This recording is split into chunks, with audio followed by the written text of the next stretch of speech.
ഈ പുഴു മനുഷ്യനെ തിന്നുന്ന ഒരു അവസ്ഥയിലേക്ക് എത്തില്ലേ? അത് ഇതിന് ശേഷം തിന്നു തുടങ്ങണം, അതാണ് പുഴു തിന്നു തുടങ്ങണത്. പുഴു അരിക്കുന്ന മാത്രല്ല, പുഴു അരിക്കും, അതാണ് തിന്നു തുടങ്ങണം, മനുഷ്യൻ തിന്നു തുടങ്ങണത്. അത് പിന്നെ അത് ഈച്ചയെ മാറും, ആ പുഴു വലുതായി കഴിഞ്ഞ് ഈച്ചയെ മാറും, 5 ദിവസം കഴിഞ്ഞാൽ ആ ഈച്ചയെ മാറും, 4 ദിവസം കഴിഞ്ഞാൽ ഓരോ പുഴുവിനും ഓരോ വ്യത്യസ്തമാണ്. മൃതത്തിൽ വരുന്ന പല ഈച്ചകളുണ്ട്, മണികണ്ഠൻ ഈച്ച മുതൽ 4 തരം ഈച്ചകൾ വന്നിട്ടുണ്ട്.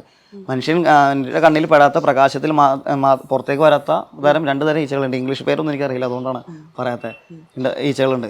അതിലൊരു ഈച്ച കടിച്ചാണ് പല പോലീസുകാർക്ക് ഇന്ന് ഏകദേശം 1600 ചില്ലേനം പോലീസുകാർക്ക് 2024 കണക്ക് പ്രകാരം, ആരോഗ്യ സംഘടനയുടെ കണക്ക് പ്രകാരം 1600 ചില്ലേനം പോലീസുകാർക്ക് മൃതദേഹത്തിൽ നിന്ന് വരുന്ന രോഗങ്ങൾ ബാധിച്ചിട്ടുണ്ട്. പോലീസുകാർക്ക്, ഈ ഇൻഡസ്ട്രിയുമായി ബന്ധപ്പെട്ട പോലീസുകാർക്ക്, മൃതദേഹവുമായി ബന്ധപ്പെടുന്നതും അത് എടുക്കുന്ന പോലീസുകാർ വരെ ഉണ്ട്.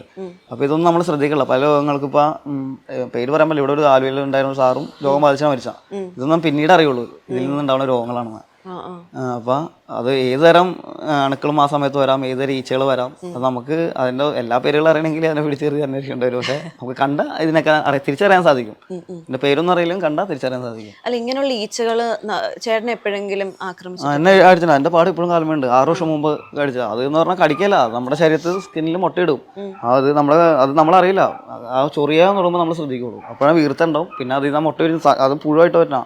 അത് എൻ്റെ ശരീരത്തല്ല, വേറെ ആരുടെ ശരീരത്തിൽ അടിച്ചാലും എന്തെങ്കിലും രോഗം ബാധിക്കും. എന്തെങ്കിലും രോഗം വന്നിട്ട് പോയനെ.